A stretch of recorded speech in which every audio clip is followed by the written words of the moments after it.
高雄市立大同病院委托高雄医学大学经营15年啊，这合约伫今年底要到期，将有可能是由中基来接手。高雄市卫生局表示讲，中基提出的条件内面有答应讲10年内完成大同病院东道急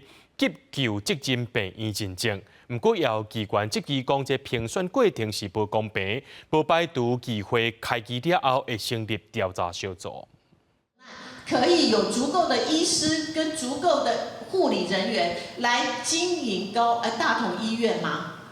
那如果呢这家医院是还没准备好的，是被你叫过来经营的，那我们就有一点担心了。 大同病院原本由高雄医学大学经营，即马有可能换做予中科病院来经营。国民党的市议员开记者会，质疑评选的过程敢有公平？希望卫生局提出会议的记录，公布清楚。面对外人经营的风波，卫生局表示，中科提出5大预约的条件，其中甲大同升级，正做中度级的紧急医疗病院，是评审委员评选上界关键的原因。4家医学中心即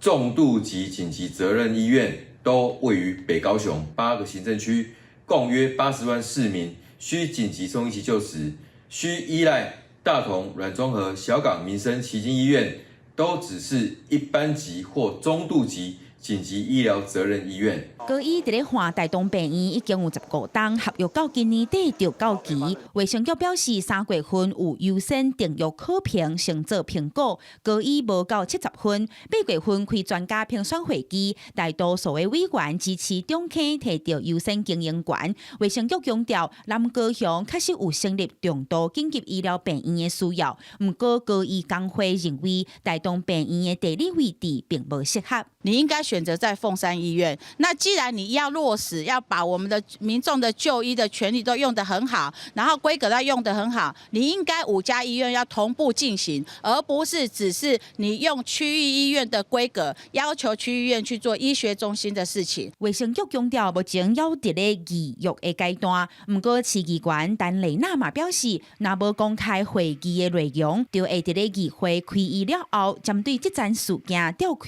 监督调查小组。记者柯昭勇高雄报道。